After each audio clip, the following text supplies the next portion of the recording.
اس وقت پوری دنیا خصوصاً ہمارے ملک پاکستان میں مہنگائی کا جو طوفان برپا ہے وہ کسی پر مخفی نہیں۔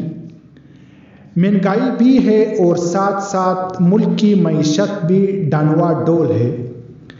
اس مصیبت سے ہر فرد متاثر ہے، خصوصاً غریب و متوسط طبقہ جو کہ ہمارے آبادی کا بہت بڑا حصہ ہے، زیادہ متاثر ہے۔ اس طرح کے مصائب و آلام در حقیقت انسانوں کے اپنے اعمال کی سزا ہوتے ہیں۔ اس لیے سب سے پہلے تو ہمیں اجتماعی و انفرادی طور پر استغفار کی کثرت کرنی چاہیے اور اللہ تعالیٰ سے اپنے گناہوں کی معافی مانگنی چاہیے۔ نیز آئندہ معاصی و گناہوں سے بچنے کا اہتمام کرنا چاہیے اور ایسے اعمال کے قریب نہیں جانا چاہیے جو اللہ تعالیٰ کی ناراضگی کا باعث ہو۔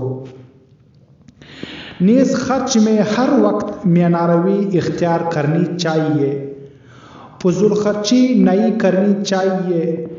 قرآن مجید میں حق تعالیٰ تبارک و تعالیٰ نے فضول خرچی سے منع فرمایا ہے اور فضول خرچی کرنے والوں کو شیطان کا بھائی قرار دیا ہے اور فرمایا ہے کہ وَكَانَ الشَّيْطَانُ لِرَبِّهِ كَفُورًا، یعنی شیطان اپنے پروردگار کا بڑا ناشکرا ہے۔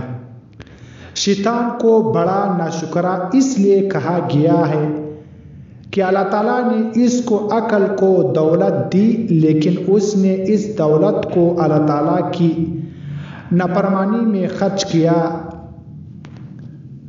اور بے جا خرچ کیا۔ اسی طرح فضول خرچی کرنے والوں کو اللہ تعالیٰ نے مال عطا کیا، لیکن وہ اللہ تعالیٰ کی عطا کردہ اس دولت کو اللہ تعالیٰ کی نافرمانی میں خرچ کرتے ہیں اور بے جا خرچ کرتے ہیں۔ اس لیے ناشکری کرنے میں فضول خرچی کرنے والا شیطان کے مشابہ اور اس کا بھائی ہے۔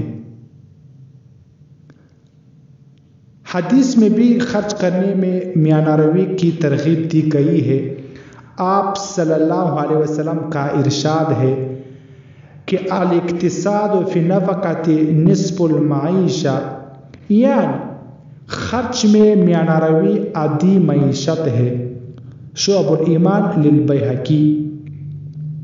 حدیث کا مطلب یہ ہے کہ اپنے اور اپنے متعلقین کی ضروریات زندگی میں خرچ کرنے میں نہ تو اسراف کرنا چاہیے اور نہ تنگی و سختی کرنی چاہیے، بلکہ اعتدال اور میانہ روی اختیار کرنی چاہیے، اور یہی زندگی کا اعلیٰ سرمایہ ہے، کیونکہ انسان کی معاشی زندگی کا دار و مدار دو چیزوں پر ہے، ایک آمدنی پر اور دوسرا اخراجات پر، اور ان دونوں کے درمیان توازن خوشحالی کی علامت بھی ہے اور معیشت کے مستحکم ہونے کا ذریعہ بھی۔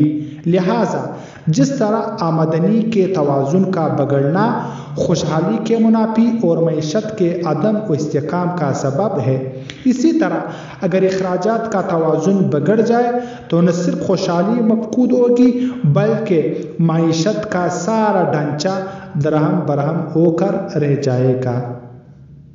لہٰذا ہمیں چاہیے کہ میانہ روی اختیار کریں اور فضول خرچی سے اجتناب کریں۔